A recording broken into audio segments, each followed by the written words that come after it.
Valentine's day ಬಂದೇ ಬಿಡ್ತು. ಇಂತಹ ಪ್ರೇಮ ಕಥೆಗಳು ನೋಡೋಕೆ ಕೇಳೋಕೆ ಸಿಗ್ತಾ ಇರುತ್ತೆ. ಎಸ್, ಆ ಕಥೆ ಬೇರೆ ಯಾವುದೂ ಅಲ್ಲ, ಆದರ್ಶ ಕಥೆಯನ್ನ ನಾವು ಹೇಳೋಕ್ ಬಯಸ್ತೀವಿ. ನಮಸ್ಕಾರ ವೀಕ್ಷಕರೇ, ಸುಮನ್ ಟಿವಿ ಕನ್ನಡ ಕಾರ್ಯಕ್ರಮಕ್ಕೆ ಸ್ವಾಗತ. ನಾನು ಉಷಾ. ವ್ಯಾಲೆಂಟೈನ್ಸ್ ಡೇ ಬಂದೇ ಬಿಡ್ತು. ಎಲ್ಲಾ ಕಡೆ ಸಲೀಮ್ ಅನಾರ್ಕಲಿ, ರೋಮಿಯೋ ಜೂಲಿಯೆಟ್ ಇಂತಹ ಪ್ರೇಮ ಕಥೆಗಳು ನೋಡೋಕೆ ಕೇಳೋಕೆ ಸಿಗ್ತಾ ಇರುತ್ತೆ. ಆದ್ರೆ ನಾವಿವತ್ತು ಒಂದು ಸುಂದರ ಪ್ರೇಮ ಕಾವ್ಯವನ್ನ ನಿಮ್ಗೆ ಹೇಳೋಕ್ ಹೋಗ್ತೀವಿ. ಇದು ತ್ಯಾಗ, ಭಕ್ತಿ ಹಾಗೂ ಬಂಧನದ ಸಂಕೇತವಾಗಿರುವಂತಹ ಪ್ರೇಮ ಕಥೆ. ಪ್ರೇಮ ಕಥೆ ಅಂತಾಕ್ಷಣ ಈ ಕಥೆಯಲ್ಲಿ ರೊಮ್ಯಾನ್ಸ್ ಅಥವಾ ಪ್ರೀತಿ, ಪ್ರೇಮ, ಪ್ರಣಯ ಇಂಥದ್ದೇ ಇರಬೇಕು ಅನ್ನೋದೇನಿಲ್ಲ. ಅದರ ಜೊತೆಗೆ ಈಗ ವ್ಯಾಲೆಂಟೈನ್ಸ್ ಡೇ ಆಗಿರೋ ಕಾರಣಕ್ಕೆ ಗಿಫ್ಟ್ಗಳು, ಹೂಗಳು, ಪ್ರಪೋಸಲ್ಗಳ ಮಧ್ಯೆ ಈ ಒಂದು ಪ್ರೇಮ ಕಥೆ ಸುಮಧುರವಾಗಿ ಪ್ರೇಮ ಕಾವ್ಯವನ್ನ ಬರೆಯುವಂತಹ ಕಥೆ ಹಾಗೂ ಆದರ್ಶ ಕಥೆಯನ್ನ ನಾವು ಹೇಳೋಕ್ ಬಯಸ್ತೀವಿ. ಎಸ್, ಆ ಕಥೆ ಬೇರೆ ಯಾವುದೂ ಅಲ್ಲ, ಶಿವ ಹಾಗೂ ಪಾರ್ವತಿಯವರ ಪ್ರೇಮ ಕಥೆ. ಶಿವ ಹಾಗೂ ಪಾರ್ವತಿಯವರ ಪ್ರೇಮ ಕಥೆ ಜಗತ್ತಿನ ಮೊಟ್ಟ ಮೊದಲ ಪ್ರೇಮ ಕಥೆ ಅನ್ನೋದು ಗೊತ್ತಾ? ಆದ್ರೆ ಇವತ್ತಿನ ನಮ್ಮ ಕಾರ್ಯಕ್ರಮದಲ್ಲಿ ನಿಮ್ಗೆ ತಿಳಿಸ್ತಾ ಹೋಗ್ತೀವಿ. ಹಿಂದೂ ಪುರಾಣಗಳಲ್ಲಿ ಶಿವ ಹಾಗೂ ಪಾರ್ವತಿಯವರ ಪ್ರೇಮ ಕಥೆಯನ್ನ ದಿವ್ಯ ವಿವಾಹ ಅಥವಾ ದಿವ್ಯ ಪ್ರೇಮ ಕಥೆ ಅಂತ ಹೇಳಿ ಉಲ್ಲೇಖಿಸಲಾಗತ್ತೆ. ಈ ಕಥೆ ಶುರುವಾಗುವಂಥದ್ದು ಸತಿಯಿಂದ. ಸತಿ ದಕ್ಷ ಪ್ರಜಾಪತಿಯ ಮಗಳಾಗಿರ್ತಾಳೆ. ಆಕೆಗೆ ಶಿವನನ್ನ ಕಂಡ್ರೆ ಎಲ್ಲಿಲ್ಲದ ಪ್ರೀತಿ. ಆತನನ್ನ ಪ್ರೇಮ ವಿವಾಹವಾಗ್ಬೇಕು ಅಂತ ಹಠ ಮಾಡಿ ದಕ್ಷ ಪ್ರಜಾಪತಿಯ ವಿರೋಧವಾಗಿ ಮದ್ವೆ ಕೂಡ ಆಗ್ತಾಳೆ. ದಕ್ಷ ಪ್ರಜಾಪತಿಗೆ ಈ ಪ್ರೇಮ ವಿವಾಹ ಇಷ್ಟ ಇರೋದಿಲ್ಲ. ಆ ಕಾರಣದಿಂದ ಶಿವನಿಗೆ ಆತನು ಎಲ್ಲಿಲ್ಲದೆ ನಿಂದಿಸ್ತಾನೆ. ಆದ್ರೆ ಇದನ್ನ ಮನಗಂಡಂತಹ ಸತಿಯು ಏನೇ ಆದ್ರೂ ಕೂಡ ತಾನು ಶಿವನನ್ನ ವರಿಸಿಯೇ ತೀರುತ್ತೇನೆ, ಆತನ ಜೊತೆ ಹೋಗಿಯೇ ತೀರುತ್ತೇನೆ ಅಂತ ಹೇಳಿ ಹಠ ಹಿಡಿದು ಶಿವನ ಜೊತೆ ಮದುವೆಯಾಗಿ ಶಿವನ ಜೊತೆ ತೆರಳುತ್ತಾಳೆ. ಆದ್ರೆ ಒಂದು ದಿನ ದಕ್ಷ ಪ್ರಜಾಪತಿ ಒಂದು ಮಹಾಯಜ್ಞವನ್ನ ಆಯೋಜಿಸಿರ್ತಾನೆ. ಆ ಮಹಾಯಜ್ಞದಲ್ಲಿ ಎಲ್ಲಾ ದೇವಾನುದೇವತೆಗಳಿಗೆ ಆಹ್ವಾನ ಇರುತ್ತೆ. ಆದ್ರೆ ಅಲ್ಲಿ ಶಿವನಿಗೆ ಆಹ್ವಾನ ಇರೋದಿಲ್ಲ.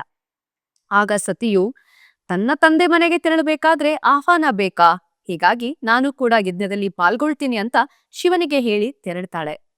ಹೀಗೆ ತೆರಳದಂತಹ ಸತಿಯು ಮಹಾಯಜ್ಞದಲ್ಲಿ ಪಾಲ್ಗೊಂಡು ಎಲ್ಲರ ಜೊತೆ ಬೆರೆತಿರುವಂತಹ ಸಂದರ್ಭದಲ್ಲಿ ದಕ್ಷ ಪ್ರಜಾಪತಿ ಬೇಕು ಅಂತಾನೆ ಶಿವನಿಗೆ ಮತ್ತೆ ನಿಂದಿಸುತ್ತಾನೆ, ಅವಮಾನಿಸುತ್ತಾನೆ, ಅವಹೇಳನಕಾರಿಯಾದ ಮಾತುಗಳನ್ನ ಹೇಳ್ತಾ ಇರ್ತಾನೆ. ಇದನ್ನ ಕಂಡಂತಹ ಸತಿಯು ಬೇಸರಗೊಂಡು ತಂದೆಯ ವಿರುದ್ಧ ನಿಲ್ತಾಳೆ. ತನ್ನ ಪತಿಗೆ ಅವಮಾನಿಸಿದಂತಹ ಜಾಗದಲ್ಲಿ ನಾನು ಒಂದು ಕ್ಷಣ ಕೂಡ ಇರೋದಕ್ಕೆ ಇಷ್ಟಪಡೋದಿಲ್ಲ, ಈ ಜಾಗದಿಂದ ನಾನು ಈಗಲೇ ತೆರಳುತ್ತೀನಿ ಅಂತ ಹೇಳಿ ಹೊರಡೋಕೆ ಸಿದ್ಧವಾದಂತಹ ಸಮಯದಲ್ಲಿ ದಕ್ಷ ಪ್ರಜಾಪತಿ ತನ್ನ ಮಗಳನ್ನ ತಡಿತಾನೆ. ತಾನು ಗಂಡನ ಮನೆಗೆ ಅಂದ್ರೆ ಶಿವ, ಇತ್ತ ತಂದೆಯ ಆಜ್ಞೆ, ಅತ್ತ ಪತಿಗೆ ಅವಹೇಳನಕಾರಿ ಮಾತುಗಳು ಕೇಳಿಸಿಕೊಳ್ಳೋಕೆ ಆಗದಂತಹ ಸತಿ ಒಂದು ನಿರ್ಧಾರಕ್ಕೆ ಬರ್ತಾಳೆ. ಅಲ್ಲೇ ಯಜ್ಞದಲ್ಲಿ ಪಾಲ್ಗೊಂಡಂತಹ ಸಂದರ್ಭದಲ್ಲಿ ಅಗ್ನಿಕುಂಡಕ್ಕೆ ತನ್ನನ್ನ ತಾನು ಸಮರ್ಪಿಸಿಕೊಳ್ಳೋಕೆ ಮುಂದಾಗ್ತಾಳೆ. ಹೀಗೆ ತನ್ನನ್ನ ತಾನು ಅರ್ಪಿಸಿಕೊಂಡಂತಹ ಸತಿಯು ಬೆಂಕಿಯ ಕಿನ್ನಾಲಿಗೆಯಲ್ಲಿ ದಗದಗಿಸುವಂತಹ ಸಂದರ್ಭದಲ್ಲಿ ಈ ವಿಷಯ ಶಿವನ ಕಿವಿಗೆ ಬೀಳುತ್ತೆ. ಹೀಗೆ ಬಿದ್ದಂತಹ ಸಂದರ್ಭದಲ್ಲಿ ಶಿವ ಆ ಮಹಾಯಜ್ಞ ನಡೆಯೋ ಜಾಗಕ್ಕೆ ತೆರಳುತ್ತಾನೆ. ಪ್ರೀತಿಯಿಂದ ಒಲಿಸಿಕೊಂಡಂತಹ ತನ್ನ ಸತಿಯನ್ನ ಈ ರೀತಿ ದಹಿಸಿಕೊಳ್ಳೋದನ್ನ ನೋಡೋಕಾಗದೆ ಕೋಪಿತಗೊಳ್ತಾನೆ. ಮೊದಲೇ ಜಗದೊಡೆಯ ಈ ರೀತಿ ಕೋಪಗೊಂಡ್ರೆ ಜಗತ್ತಿನ ವಿನಾಶಕ್ಕೆ ಕಾರಣವಾಗುತ್ತೆ ಅಂತ ಎಲ್ಲರಿಗೂ ಗೊತ್ತಿರತ್ತೆ. ಆದ್ರೂ ಕೂಡ ಎಲ್ಲರೂ ಕೂಡ ಶಿವನನ್ನ ಸಮಾಧಾನ ಪಡಿಸೋಕೆ ಮುಂದಾಗ್ತಾರೆ. ಯಾವುದೇ ಕಾರಣಕ್ಕೂ ಸಮಾಧಾನಗೊಳ್ಳದಂತಹ ಶಿವ ತನ್ನ ಸತಿಯ ದೇಹವನ್ನ, ದಹಿಸುತ್ತಿರುವಂತಹ ಸತಿಯ ದೇಹವನ್ನ ತನ್ನ ಎರಡೂ ಕೈಗಳಲ್ಲಿ ಎತ್ತಿಕೊಂಡು ರುದ್ರ ತಾಂಡವವಾಡೋದಕ್ಕೆ ಶುರು ಮಾಡ್ತಾನೆ. ಹೀಗೆ ರುದ್ರ ತಾಂಡವವಾಡೋದನ್ನ ಕಂಡಂತಹ ದೇವಾನುದೇವತೆಗಳು ಇದು ಸೃಷ್ಟಿಯ ವಿನಾಶಕ್ಕೆ ಕಾರಣವಾಗೋದಕ್ಕೆ ಹತ್ತಿರವಾಗ್ತಾ ಇದೆ, ಇದನ್ನ ತಡೆಯಲೇಬೇಕು ಅಂತ ಮಹಾವಿಷ್ಣುವಿನ ಬಳಿ ತೆರಳುತ್ತಾರೆ. ಹೀಗೆ ಮಹಾವಿಷ್ಣುವಿನ ಬಳಿ ತೆರಳಿದಂತಹ ದೇವತೆಗಳು ನಡೀತಾ ಇರುವಂತಹ ಸಂಗತಿಯನ್ನ ತಿಳಿಸ್ತಾರೆ. ಆಗ ವಿಷ್ಣು ಮುಂದೆ ಆಗುವ ಅನಾಹುತವನ್ನ ಎಚ್ಚರಗೊಂಡು ತನ್ನ ಸುದರ್ಶನ ಚಕ್ರದಿಂದ ಸತಿಯ ದೇಹವನ್ನ ವಿಭಜಿಸುತ್ತಾನೆ.